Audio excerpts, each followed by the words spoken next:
আসসালামু আলাইকুম। সালাম রাহমাতুল্লাহ বারাকাতুহু। জি, সমুদ্র শেখ, আমি পশ্চিমবঙ্গ নদীয়া থেকে বলছি। আমার প্রশ্নটা হলো যে ফরজ নামাজের সিজদার জায়গায় কোনো নাপাকি বা নোংরা থাকলে সামান্য বাম দিক বা ডান দিকে সিজদা করা যাবে কিনা? সরিয়ে ফেলে দেন। ডান দিক বামে সেজদা না করে নোংরা যদি থাকে তাহলে সরিয়ে দেন। ময়লা আবর্জনা নোংরা আছে, আর নাপাক থাকলে নাপাক জায়গায় সলাৎ হবে না, আপনাকে সরে যেতে হবে। নাপাক পেশাব আছে, সেখানে পায়খানা আছে, মানুষের পেশাব আছে, পায়খানা আছে, অথবা রক্ত পড়ে আছে, তাহলে সরে যেতে হবে। যে কোনো নাপাক বস্তু আছে তাহলে সেখান থেকে সরে যেতে হবে, সরে সেজদা করবেন আপনি।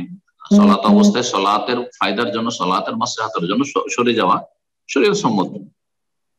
আর যদি এমনি থাকে যে খড়কুটা পড়ে আছে, ময়লা আবর্জনা পড়ে আছে, তো একটু হাত দিয়ে একবার মুছে দেন। একবার বেশি নয়। আর তারপরে যেহেতু আল্লাহ রহমত নাজেল হচ্ছে, হাদিস আছে ফাইনা রহমাতাত ওয়াজিব, তারপর সেজদা করেন, অসুবিধা নেই। জি। আসসালামু আলাইকুম ওয়া রাহমাতুল্লাহি ওয়া বারাকাতুহু। ওয়ালাইকুম আসসালাম ওয়া রাহমাতুল্লাহি ওয়া বারাকাতুহু। জি। শাইখ মুহিন বলছি নিউ ইয়র্ক থেকে। আচ্ছা, মাশাআল্লাহ, বলেন। শাইখ, এটা আমার এক ভাইয়ের পক্ষ থেকে প্রশ্ন। কারো পক্ষ আমেরিকাতে না তো বলেন, একটু ভূমিকার দরকার নেই, বলেন। যে আমেরিকাতে বৃদ্ধ মা বাবার জন্য সরকারিভাবে প্রতি সপ্তাহে একটা সার্ভিস দেওয়া হয়, কি করতে যেটা হয়? ওখান থেকে টাকা দেওয়া হয়। এক বৃদ্ধ মা বাবার জন্য একটা সার্ভিস দেওয়া হয়, যে ওরা সরকারি লোক দেয়, তাকে সেবা দিবে আর কি। সরকার কিছু অনুদান দেয় বৃদ্ধদের জন্য, এই তো নাকি? জি জি, যে এটা সাপ্তাহিক লোক দেয় আর কি। তো এই সুযোগে নিজের ছেলে মেয়ে অথবা নিজের কোন স্ত্রী এই সার্ভিসটা নিতে, কিন্তু ওনার প্রশ্ন হলো যে নিজের পরিবারের লোকজনে পুরোপুরি সার্ভিসটা দেয় না, কিন্তু টাকাটা নিয়ে নেয়। আর সরকারিভাবে যদি নিয়োগ দেওয়া হয়, ওটা পুরো সার্ভিসটাই পায়, এই টাকা। প্রশ্ন কি এখন? প্রশ্ন জায়েজ কিনা এটাই প্রশ্ন লাস্টে করছি, যেটা হলো নিজের পরিবারের লোকজনে সার্ভিসটা নিয়ে নেয়, ঠিকই টাকাটা নিয়ে নেয়, কিন্তু পুরোপুরি সার্ভিসটা দেয়। আর সরকারি ভাবে ওরা লোক দিয়ে দিলে ওরা পুরো 8 ঘন্টা ডিউটি, 8 ঘন্টা ডিউটি পুরো।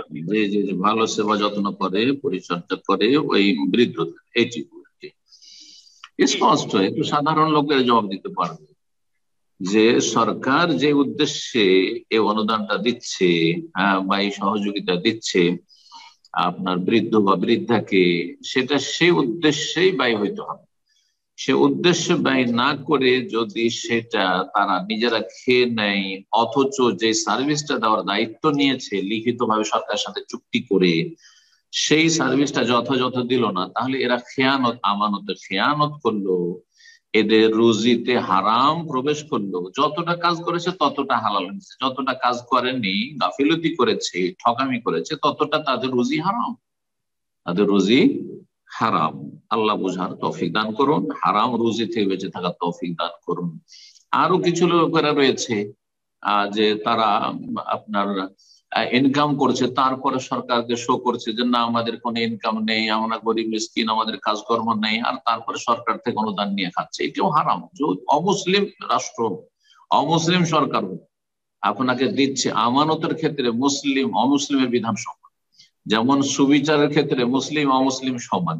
সুতরাং এসব খেয়ানত গুলি করবেন না, এসব হারাম রুজি পশ্চিমা দেশে গিয়ে নেবেন না, না হলে আপনাদের দুনিয়াও যাবে, আখেরাতেও যাবে, আর ছেলে মেয়েও ভালো হবে না। এক তো প্রতিকূল পরিবেশ খারাপ, যেখানে নিজেরা খারাপ হয়ে যাচ্ছেন, আগামী জেনারেশনের ভবিষ্যৎ অন্ধকার হয়ে যাচ্ছে, আর তারপরে হালাল রুজিও যদি না খান, হারাম রুজি খান, ছেলে মেয়েদের হারাম রুজি খাওয়ান, তাহলে ছেলেমেয়েরা দ্রুত খ্রিস্টান হয়ে যাবে, নাস্তিক হয়ে যাবে, আর আপনি জাহান্নামে নিজেও চলে যাবেন তাদের গুমরাহির কারণে, আর আপনিও যে এইসব পাপ করছেন তার কারণে জাহান্নামে যাবেন, এবং আগামী প্রজন্মকে জাহান্নামের দিকে ঠেলে দিবেন। আল্লাহ বুঝার তৌফিক দান করুন, হেদায়েত দান করুন, আর যেই দায়িত্ব নিয়েছেন যথাযথ পালনের তৌফিক দান করুন।